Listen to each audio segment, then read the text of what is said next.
Class 3-র এক ছেলে প্রথম সাময়িক পরীক্ষার সময় কুমির রচনা শিখেছে।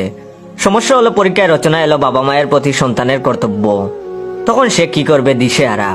বুদ্ধি করে সে লিখলো, বাবা মা আমাদের জন্ম দেয়, তারা আমাদের লালন পালন করেন, কুমিররাও তাই করে।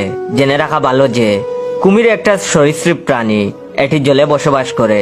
এর চোখ গুল গুল, কুমিরের আছে বিশাল একটা লেজ, আর লেজে খাজ কাটা খাজ কাটা খাজ কাটা খাজ কাটা।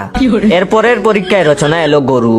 সে লিখলো, গরু গৃহপালিত পশু, গরু আমাদের দুধ দেয়। একদিন গরু পানি খেতে নদীর ধারে গেল, কিন্তু নদীতে ছিল একটা কুমির। আর জেনে রাখা ভালো, কুমির একটা সরীসৃপ প্রাণী, এটি জলে বসবাস করে। কুমিরের আছে বিশাল একটা লেজ, আর লেজে খাজ কাটা খাজ কাটা খাজ কাটা খাজ কাটা। শিক্ষক দেখলেন এত ভারী বিপদ। শেষে তিনি অনেক ভেবে চিন্তে রচনার বিষয় ঠিক করলেন, পলাশির যুদ্ধ। শিক্ষক মনে মনে ভাবলেন, লেখ বেটা, এইবার দেখি কি করে তুই কুমিরের রচনা লিখিস।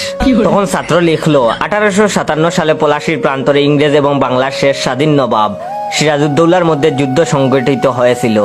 এই যুদ্ধে নবাব সিরাজউদ্দৌলা তার সেনাপতি মির্জাফরের উপর ভরসা করলেন, কিন্তু তিনি তখনও জানতে পারলেন না যে তিনি খাল কেটে কুমির এনেছিলেন। জেনে রাখা ভালো যে কুমির একটা সরীসৃপ প্রাণী, এটি জলে বসবাস করে।